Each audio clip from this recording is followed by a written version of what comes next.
The knavery of slavery. The Middle East.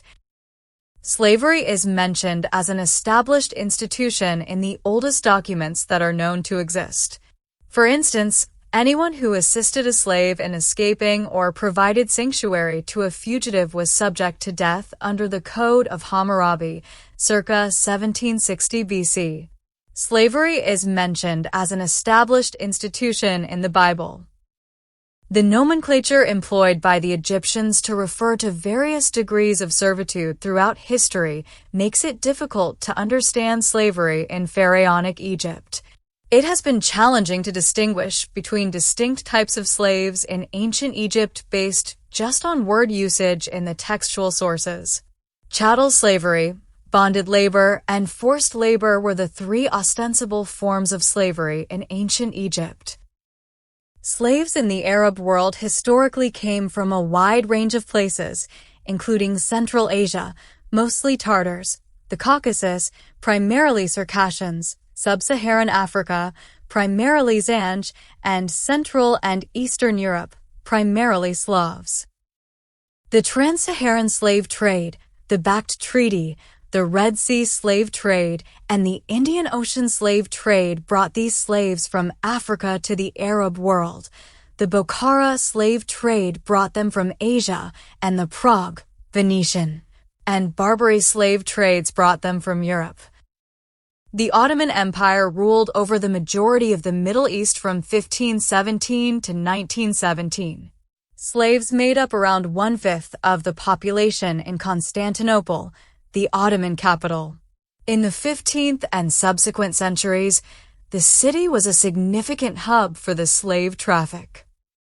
Through the Crimean slave trade, the Ottoman Empire obtained Eastern European slaves from Tatar raids on Slavic villages, as well as through conquest and the putting down of uprisings, which occasionally resulted in the enslavement and sale of entire populations throughout the empire, lowering the likelihood of further uprisings. Additionally, the Ottomans bought slaves from traders who imported slaves from Africa and Europe. Between 1800 and 1909, an estimated 200,000 slaves, primarily Circassians, were brought into the Ottoman Empire. In 1908, the Ottoman Empire continued to sell female slaves. As late as 1909, boys could be purchased as slaves in Damascus and Cairo, according to German Orientalist Gustav Dahlmann, who in 1899 reported seeing slaves in Muslim homes in Aleppo, which was part of Ottoman Syria. From antiquity until the 1870s, the Bokhara slave trade provided slaves to the Middle East for thousands of years, making Central Asia an important hub for the slave traffic to the region. The Kievan slave trade, centered in the Central Asian Khanate of Khiva, served as a market for abducted Russian and Persian captives. Approximately 900,000 slaves lived in the Uzbek republics of Bokhara and Khiva during the beginning of the 1840s.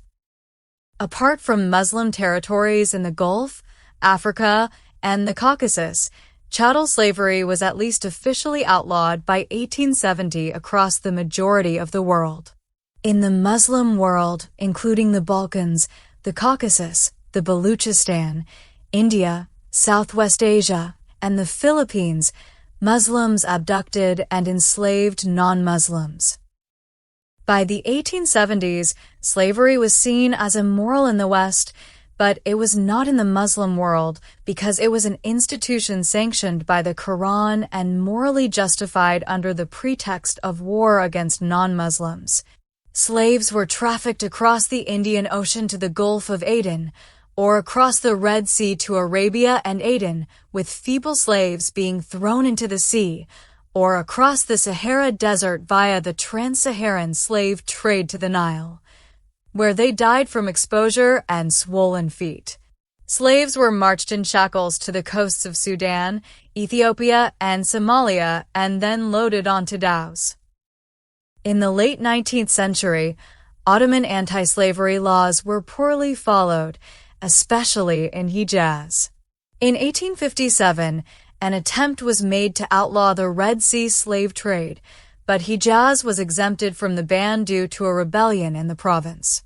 Although the Red Sea slave trade was officially outlawed by the Anglo-Ottoman Convention of 1880, the Ottoman provinces in the Arabian Peninsula did not follow the convention. The Sultan of Morocco told Western diplomats in the late 19th century that he could not outlaw slavery because it would not be enforceable. However, the British requested that he make sure the slave trade in Morocco was at least conducted covertly and out of sight of outside observers. In the majority of the Middle East, chattel slavery persisted into the 20th century. After World War II, the Arabian Peninsula continued to receive enslaved individuals from Africa through the Red Sea slave trade. An estimated 300,000 slaves lived in Saudi Arabia as recently as the 1960s.